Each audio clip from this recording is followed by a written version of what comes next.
आप सबको पता होगा कि बीते दिनों हम सब ने मिलके बेटर बनियापुर मुहिम के तहत एक लघु कथा लेखन प्रतियोगिता का आयोजन कराया था।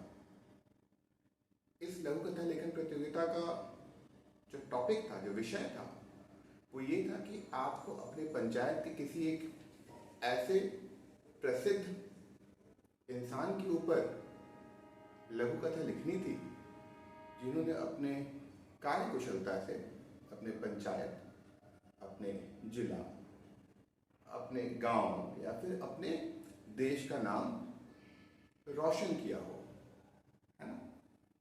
तो इस प्रतियोगिता के तहत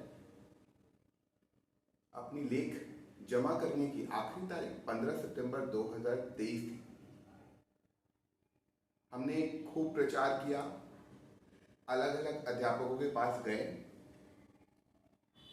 और वो जितने भी छात्रों को पढ़ाते थे उन सबके बीच गए और उनसे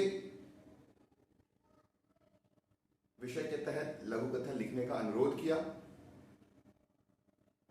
बता दें कि इस लघु कथा प्रतियोगिता में भाग लेने के लिए कोई राशि, जिसको एंट्री फी के रूप में लिया जाता है, कोई राशि नहीं था। वहीं दूसरी तरफ लघु कथा लेखन प्रतियोगिता में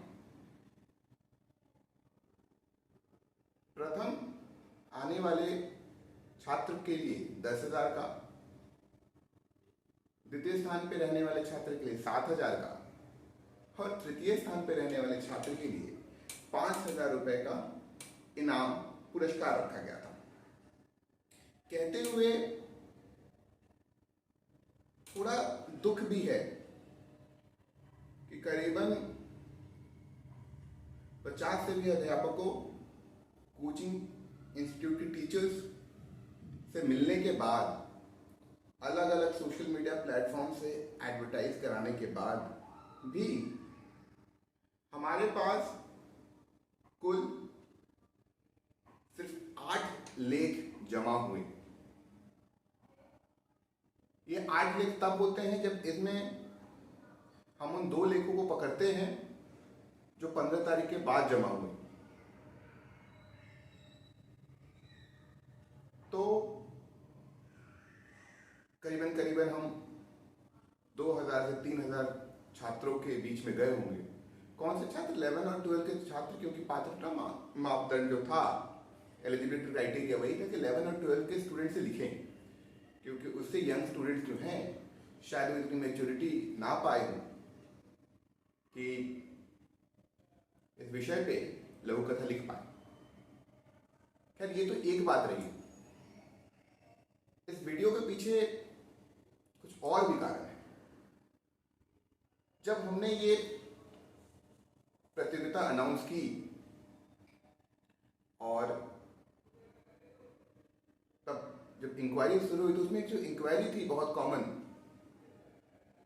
वो ये कि सर हमारे पंचायत में तो कोई है ही नहीं, तो हम क्या करें, किसी दूसरे पंचायत के किसी के बारे में लिख दें, या फिर कोई सर समझ ही में नहीं आ रहा किस पे लिखें। क्योंकि हम बीच बीच में टीचर्स से इंक्वायरी कर रहे थे कि कहीं ऐसा तो नहीं, कहीं दिक्कत हो रही है, बच्चे जमा कर रहे हैं अपना लेख और हमारे तक नहीं पहुंच रहा है। तो अध्यापकों ने भी यही कहा कि छात्र ये समझ ही नहीं पा रहे किसके ऊपर लिखें। कहने का मतलब कि ये हताशा दर्शाती है कि हमें अपने आसपास ऐसा कोई दिख ही नहीं रहा है जिसने हमारे सोसाइटी के लिए, गांव, पंचायत, थाना, जिला, राज्य, देश के लिए कुछ बेहतर किया हो। इसका अर्थ बहुत तरीके से समझा जा सकता है। पहला तो यह है कि शायद कोई है ही नहीं हमारे आसपास इतना योग्य, जिसको मैं नहीं मानता, क्योंकि मुझे हर इंसान में योग्यता ही दिखती है और बहुत सारे लोग जो योग्य हैं वो दूसरों में भी योग्यता ही देखते हैं। दूसरा बात है कि छात्र जो हैं उनकी देखने की जो एलिजिबिलिटी है, जो कैपेबिलिटी है, वो कम हो गई है। जो 8 छात्रों ने लिखा, उनमें से भी अगर मैं गलत नहीं तो 4 या 5 छात्रों ने अपने पंचायत के प्रसिद्ध इंडिविजुअल पे लिखने के बजाय पंचायत पर ही लिख दिया। तो ये तो सारे दुख के बात हो गए, नेगेटिव बातें हो गई, बट कुछ पॉजिटिव चीजें भी हैं। इन 8 प्रतिभागियों में भी 2-3 बच्चे ऐसे हैं जिसमें काफी हुनर दिखा, जिनके लेख से मैं निजी तौर पे काफी ज्यादा प्रभावित हूं और इच्छा है कि उनसे निजी रूप से जाकर मिलूं, उनके अंदर जो काबिलियत है उसको तराशा जाए और उसे आगे ले जाया जाए।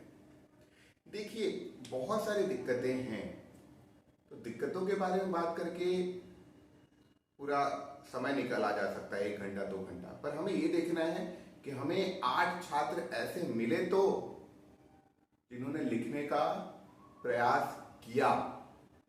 हालांकि इस कारण से हमें इस पूरे कंपटीशन को ही फिर से कैंसिल करके और फिर से हमारी ये कोशिश रहेगी कि हम एक दूसरा सिमिलर सा कंपटीशन ऑर्गेनाइज कराएं, इस एक्सपेक्टेशन से कि इस बार जो प्रतिभागी होंगे वो ज्यादा होंगे, क्योंकि 8 बच्चों में जिसमें से 4 दूसरे विषय पे ही लिख चुके हैं, इसमें winner, first, second, third announce करना पॉसिबल नहीं है, गलत होगा, मजाक बन जाएगा एक कंपटीशन का, एक प्रतियोगिता की। किंतु ये जो भी 8 छात्र हैं, इसमें से 4 जिन्होंने दूसरे विषय पे भी लिखा है, इन चारों के लिए निजी तौर पर मैं इन सबसे 8 से मिलने की कोशिश भी करूंगा और इन 8 को विशेष पुरस्कार भी दिया जाएगा पार्टिसिपेशन के लिए, ताकि इस 8 लोगों को देख के भविष्य में 8 से 80, 800 लोग भी पार्टिसिपेट करें। देखिए, इस प्रतियोगिता का मूल उद्देश्य जो था वो ये था कि आप अपने आसपास कितनी पॉजिटिविटी देखते हैं, कितने ऐसे लोगों को देखते हैं जिन्होंने पॉजिटिव तरीके से वॉइस ऑफ चेंज बनने का काम किया है। हाँ, ये जरूर है कि जो एनरोलमेंट्स, जो प्रतियोगिता में प्रतिभागियों की जो मैंने काउंट बताई 8, ये बहुत ज्यादा उत्साहवर्धक नहीं है, डिमोरलाइज करने वाला है। पर मैं पहले भी कहता आया हूं कि बिहार, उसमें भी बनियापुर खास रूप से मेरा परिवार है और उसकी परिस्थिति मेरी परिस्थिति है। अगर मेरे बच्चे आज एक लघु कथा नहीं लिख पा रहे हैं तो इसके पीछे या तो मैं उन पे ही दोष मत दूं कि किसी लायक नहीं है, मैं अपनी गलती को सुधारूं, आज उन्हें समय दूं, उन्हें बेहतर इंसान बनाने की कोशिश करूं। मैं दूसरे को चुनता हूं, मैं तब तक लगा रहूंगा जब तक 8 से 80 लोग नहीं हो जाते, 80 से 800 और 800 से 8000, जब तक मेरे राज्य का और उसमें भी मेरे प्रखंड का हर एक छात्र अपने आसपास पॉजिटिविटी नहीं देखने लगता, उसे ये नहीं लगने लगता कि हाँ नहीं, ऐसा नहीं है कि कोई भी नहीं है, बहुत सारे लोग हैं, हमें अपने देखने का नजरिया बदलना है। हम इसी तरीके से आगे भी प्रतियोगिताएं कराते रहेंगे और जैसा कि मैंने कहा, मैं पूर्ण रूप से अपना जितना भी अधिक से अधिक समय हो सके वो अपने प्रखंड के मूल रूप से छात्रों के साथ बिताने की चेष्टा में लगा हुआ हूँ। हाँ, बिल्कुल कुछ प्रोफेशनल कमिटमेंट्स होते हैं क्योंकि अर्थ भी कमाना जरूरी है ताकि दूसरों की मदद की जा सके, खुद की मदद की जा सके, किंतु उसमें भी ज्यादा से ज्यादा जो ही अपने काम से समय मिला या फिर इस तरीके से शेड्यूल बना दिया है कि 4 दिन में अपने लोगों के बीच में मूल रूप से रह सकूं, छात्रों के लिए कैसे वो बेहतर छात्र बन सके, ओवरऑल उनका जो ग्रोथ है कैसे बेहतर हो सके, वो मेरे प्रायोरिटी लिस्ट में है। सबका स्वास्थ्य तो प्रायोरिटी लिस्ट में है ही, क्योंकि चिकित्सक हूँ, डॉक्टर हूँ, तो ज़रूरी रूप से हमेशा ये आवश्यक समझता हूँ कि लोगों के लिए मिनिमम हेल्थ इंफ्रास्ट्रक्चर दे सकूँ। कम से कम जो हेल्थ कंसल्टेशन है, जो चिकित्सा है, जो मेरे तरफ से जो कंसल्टेशन फी है वो ना लगे, लोगों के लिए निःशुल्क चिकित्सा का फैसिलिटेशन हो सके। तो ये सारी कोशिशें हैं। इस सब कोशिशों में एक कोशिश हमेशा सर्वोपरि है, वो है एजुकेशन। और मेरा ये मानना है कि मेहनत से स्थिति बदलेगी। 8 से 80 बच्चे होंगे, 80 से 800, 800 से 8000, और तब हर एक लेख आपको मुझे प्रभावित करेगा और हम एक बेहतर बनियापुर, बेटर बनियापुर और बेहतर बिहार जरूर देखेंगे। चाहे वो स्टार्टअप के नज़रिए से हो, अलग चीज में एनरोलमेंट के हिसाब से हो, रिजल्ट्स के हिसाब से हो, किसी भी तरीके से बिहार और उसमें भी बनियापुर अब सिर्फ मजबूर सस्ते मजदूरों का निवास ना रह के बदलाव की राह पकड़ेगा। और जब तक ऐसा नहीं होता तब तक मैं अपनी पूरी ताकत से, पूरा प्रेम, पूरे श्रद्धा से इसे अपना परिवार समझ, इस परिस्थिति को अपनी परिस्थिति समझ लगा रहूँगा। इसमें विफलताएं आए, फ्रिक्शंस आए, लोग कहें कि मैं पागल हो गया हूँ, क्या कोशिश कर रहे हो, इससे कुछ नहीं होने वाला, मैं नहीं मानता। अगर ऐसा कुछ नहीं हो सकता तो फिर मृत्यु है, अगर कुछ नहीं बदल सकता, और मैं नहीं मानता। अगर आप जगे हुए हो, आप अपने को जिंदा योग्य समझते हो, तब स्थिति बदलने की भी काबिलियत रखते हो, और मैं उस कोशिश को करता रहूँगा। आप सबका साथ चाहिए। जल्द मिलता हूँ छात्रों आप लोगों से।